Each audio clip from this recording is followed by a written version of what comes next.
Quand on joue à un jeu vidéo, chacun y trouve une raison particulière. Pour la majorité des gens, c'est surtout pour se détendre et s'amuser un peu après une dure journée de travail. D'autres vont chercher à se casser la tête sur des énigmes en tout genre. Enfin, il y a des joueurs qui recherchent quelque chose. De nouvelles expériences ou des réponses à leurs questions. On pourrait penser à la lecture, pas besoin de se lancer dans un jeu vidéo à la place. Pourtant, la différence est bien là. Dans un livre, on est spectateur, alors que dans un jeu, on agit directement sur l'intrigue. Mais souvent, le joueur garde tout de même de la distance par rapport au personnage qu'il incarne. Alors est-ce possible ? Existe-t-il un jeu assez immersif pour nous faire réfléchir sur nous-mêmes, capable de faire office de voyage initiatique ? Laissez-moi vous amener entre les lignes de Persona 5.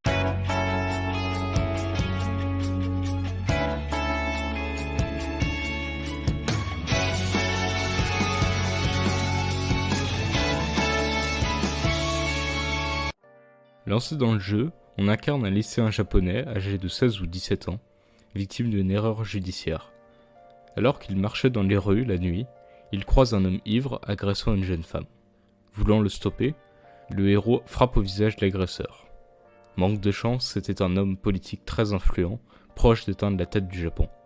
Usant de son pouvoir, il attaque le lycéen en justice, qui se retrouve obligé de vivre chez un tuteur pendant 1 an pour réparer son crime. Les bases sont posées. Le héros, ou plutôt le joueur, fait face à une injustice terrible. Voulant faire le bien, il est au final traité en délinquant.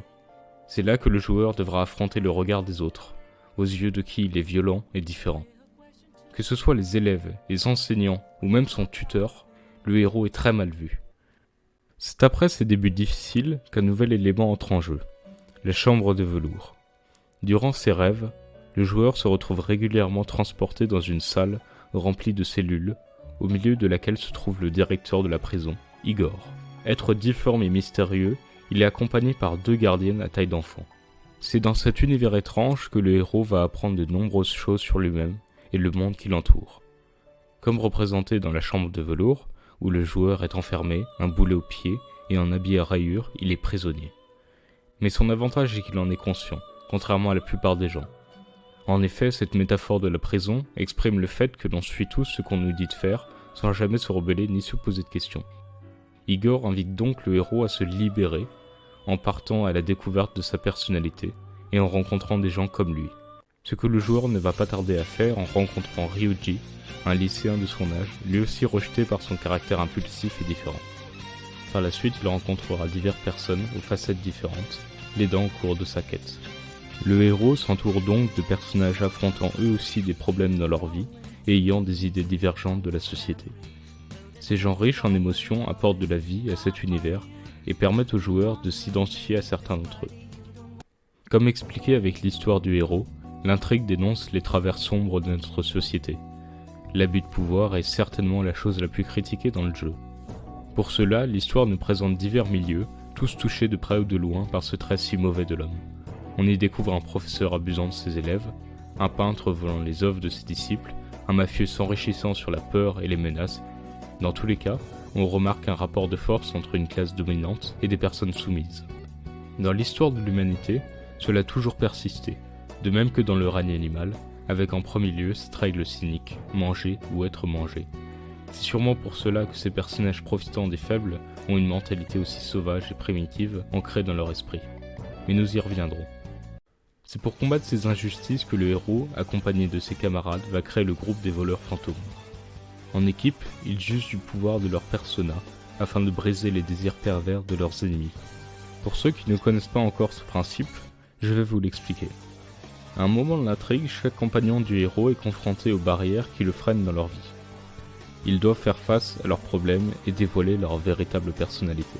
Alors, une fois leur masque brisé, un immense pouvoir est libéré, leur permettant de combattre dans le monde psychique.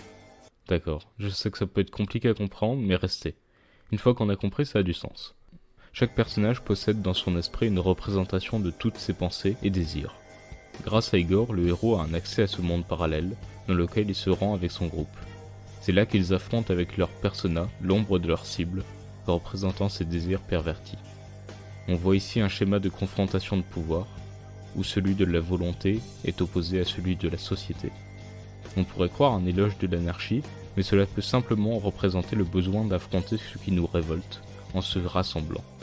Par extension, Persona 5 aborde les raisons des injustices sociales.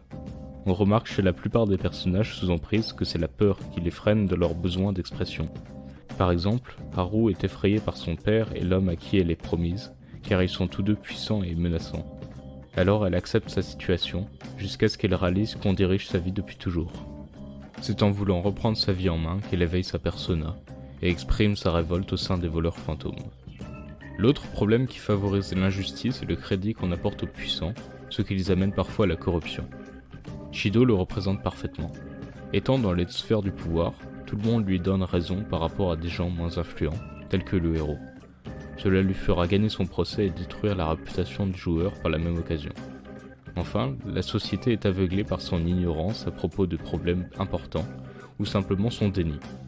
Bien sûr, il est plus facile de mettre en avant des grands discours et des personnalités charismatiques que d'assumer qu'il y a des failles dans leur système. C'est pour cela qu'elle se base sur des stéréotypes et discrédite les idéaux à leur encontre, voulant résoudre ces problèmes. La conformité avant tout, au détriment de la pensée de l'individu. Au-delà du monde social, Persona 5 nous questionne sur l'être intérieur, ou la conscience si vous préférez. Revenons sur les antagonistes. Le point commun de toutes les cibles des voleurs fantômes est qu'ils agissent entièrement contrôlés par leurs envies. Le jeu, la gloire, l'argent. Mais là se trouve le danger que représentent ces personnages. En voulant vivre tout ce qu'ils désirent, ils font tout pour l'obtenir, ce qui a de graves conséquences sur les gens autour d'eux et leur santé mentale. Cependant, devant le grand public, ils ne laissent rien transparaître. Ils gardent une très belle image aux yeux de la population, cachant leurs vices. Prenons Madaram. Dans l'ombre, il vole les œuvres de ses disciples, ce qui ne le trouble pas car l'artiste fait en sorte qu'ils l'idolâtrent tous, qu'aime Yosuke la première fois qu'on le voit. Alors qu'il est en public, il est partout considéré comme un grand maître et conserve une place importante dans la société, revendiquant toutes les œuvres. Tout ça pour vous montrer que chacun alterne entre différentes versions de soi. On ne sera jamais le même avec ses parents, ses amis, ses supérieurs ou des inconnus. Tout le monde a des facettes différentes qu'il présente inconsciemment en fonction de la personne à qui il s'adresse. Penchons-nous justement sur la conscience. Savez-vous que nous ne contrôlons que 10% de notre cerveau et que les 90% restants sont hors de notre portée? Cette autre partie est le subconscient. C'est avec lui que nous agissons instinctivement, que ce soit pour nous sauver d'un danger imminent ou pour répéter une action qu'il a appris à exécuter selon telle ou telle situation. Passionnant, n'est-ce pas? Mais quel rapport avec personne? J'y viens. Ce que je veux dire par rapport au subconscient, c'est que les personnages, peu importe leur caractère, sont souvent dirigés dans leurs actions, sans qu'ils y réfléchissent. C'est le cas des antagonistes comme celui des voleurs fantômes, ou même de tous les autres personnages secondaires rencontrés lors de l'intrigue. Leurs actions dépendent souvent de ce que leur entourage et des événements marquants leur ont appris au cours de leur vie. Par exemple, Makoto est née dans un milieu où les études et l'intellect ont une place très importante. C'est pourquoi elle a suivi la voie de sa sœur Sae, en visant des études en droit. Sa manière de penser est également influencée, la poussant à réfléchir plus qu'elle ne le devrait, à rester sérieuse et se remettre en question en permanence. Quelque part, notre entourage détermine une grande partie de notre existence à venir. Alors, toute liberté est illusion? Tout est écrit à l'avance? Ne croyez pas ça. Pour comprendre, il faut revenir à l'essentiel de Persona 5. Au cours de l'histoire, le joueur va vivre une série d'expériences, faire des rencontres et se poser des questions. C'est là les bases du jeu, s'inspirant simplement de la vie. Notre existence est aussi composée de moments de découverte, de liens sociaux établis et de réflexions de temps à autre, nous faisant grandir petit à petit. Au fur et à mesure, on apprend à connaître le monde, les gens qui le peuplent et son être intérieur. La persona est donc la représentation d'un moment où, en pleine introspection, nous comprenons une partie de nous-mêmes. Et comme le démontre si bien le groupe des voleurs fantômes, cela se fait également ensemble. C'est de là que provient la dualité principale de Persona 5. Joker contre Akechi. Joker, incarné par le joueur, apprend à progresser en groupe, dans les bons comme dans les mauvais moments. Tous ont éveillé leur persona et ils joignent leurs forces pour atteindre leurs objectifs. En face, Akechi, bien qu'au sein de la police, avance seul, gardant pour lui sa persona surpuissante, qui le ronge d'orgueil et de solitude. C'est en infiltrant le groupe des voleurs fantômes qu'il comprendra la valeur de vivre ensemble. Sans le savoir, il enviait le héros. Le fait de voir quelqu'un possédant le même pouvoir que lui et réussissant mieux, il le rendait fou. C'est dans un ultime effort qu'il sauvera les voleurs fantômes de son double psychique, se sacrifiant pour leur cause qu'il a enfin compris. Outre l'histoire tragique d'Akechi, son personnage montre qu'en fonction de ses choix et d'une certaine interprétation des choses, on peut dériver sur une existence différente de quelqu'un comme soi. Quelque part, les deux personnages étaient libres. En conclusion, chacun a un passé et un entourage différents. Nous sommes tous plus ou moins dirigés par des désirs intérieurs qui peuvent nous entraver dans nos objectifs. Cependant, rien n'est écrit. En vivant pleinement notre vie et réfléchissant un peu, mais pas trop, sur celle-ci, on peut trouver la liberté. Mais bon, je ne prétendrai jamais expliquer à qui que ce soit comment il faut vivre. Gardez un regard critique sur tout ce que vous voyez, n'oubliez pas ça.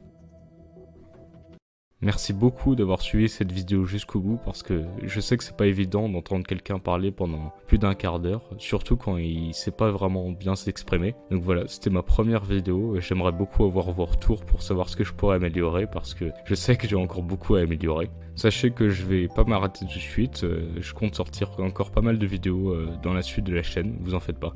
Sur ce, je vous laisse et à bientôt.